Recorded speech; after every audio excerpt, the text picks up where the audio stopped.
بما ان الجمبري ما بندخلوش بيتنا غير مرة واحدة في الشهر، طبعا نظرا لسعر الخزعبلي، فلما نجيبه لازم نعمله صح. هنعمل النهاردة طاسة جمبري او طاجن جمبري بصوص الزبدة والليمون، بجد تحفة. حاجة كده هتنزل قلبك، ريحتها خطيرة. شايفة المنظر عامل ازاي؟ احلى شوية جمبري ممكن تعمليهم بصوص الزبدة والليمون، بجد جميل جدا، هيعجبك. يلا بينا بسرعة نشوف عملنا الشكل القمر ده ازاي، والطعم والريحة حاجة تانية بصراحة. بس قبل اي حاجه، صلى على الرسول في الكومنتات. اللهم صل وسلم وبارك على سيدنا محمد وعلى اله وصحبه اجمعين، ولايك وشير وكومنت زي كده يا قمر، لان بجد التفاعل بتاعكم بقى يعتبر معدوم. ويلا بينا بسرعه نشوف عملنا الجمبري القمر ده ازاي.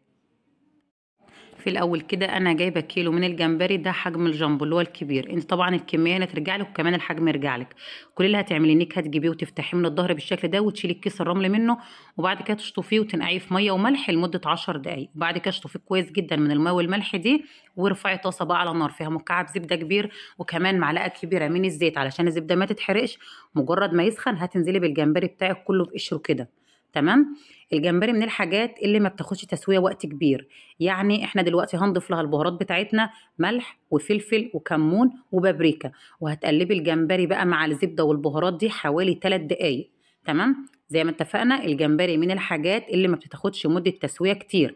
افضلي قلبي فيه كده وسيبيه لمده 3 دقايق بس. بالشكل ده كده بعد 3 دقايق بالظبط، ما شاء الله ريحته تحفه.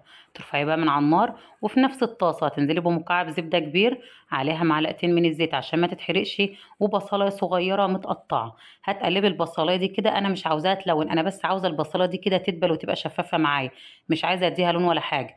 مجرد ما تدبل معاكي بالشكل ده كده، هتنزلي باربع فصوص من الثوم المفروم الناعم. تمام. بجد الصوص ده جميل قوي يا بنات، اللي مجربش الجمبري بالصوص ده بجد فايته كتير جدا. برضو التوم معايا انا مش عايزاها برضو تلون، انا يا دوب بس ايه، اشم ريحه التوم كده طلعت. مجرد ما ريحه التوم تطلع معاكي، هتنزلي بمعلقه كبيره من المستردة. اللي موجود عندك اشتغلي بيه، واللي مش موجود عندك ممكن تقدري انك تستغني عنه. تنزلي بمعلقه كبيره من المستردة بالشكل ده كده، وكمان حوالي ربع كوبايه من عصير الليمون. قلبي بقى الصوص القمر ده كده، ظبطي الملح بتاعك، رشه من البابريكا ورشه من الفلفل الاسمر. ولو محتاجه ملح ظبطي الملح بتاعك بقى، ايه الملح هنا حسب الرغبه. انا ما ضفتش ملح تاني، انا بس ضفت بابريكا وفلفل اسمر. قلبي بقى الصوص القمر ده كده مع بعضه. واخر حاجه خالص هنضيفها حوالي ربع كوبايه من الشبت المفروم الناعم، بتفرق كتير جدا مع الجمبري. قلبي الصوص الحلو ده كده بقى، وانزلي بيه الجمبري على احلى صوص ممكن تعمليه، بجد تحفه. ريحته جميله جدا، وكان مخلي الجمبري طعمه تحفه. انزلي بالجمبري بتاعك، هتقلبيه بقى في الصوص ده كده، وتسيبيه كمان حوالي 3 دقايق. يبقى اجمالي تسويه الجمبري بتاعنا 6 دقايق، 3 في الاول و3 في الاخر. الجمبري ما بياخدش تسويه كتير. هتسيبي بقى في الصوص ده كده كمان 3 دقايق، وهيبقى معاكي بالشكل القمر ده. بجد ريحته جميله جدا وطعمه كان تحفه. احلى جمبري ممكن تعمليه بصوص الزبده والليمون، بجد خطير. قدمي بقى مع شويه رز صياديه او رز بالجمبري، ايا كان بقى انت حابه تقدمي جنبيه، او رز ابيض خالص، يمشي مع اي حاجه. حاجه كده بجد من الحاجات او من الاكلات اللي ما بتتكررش كتير، فلما نحب نعملها بقى نعملها بمزاج. ايه رايكم؟ يا ريت تكتبوا لي رايكم في التعليقات، ويا رب الطريقه بتاعتي تكون عجبتكم، وجربوها ان شاء الله وهتعجبكم.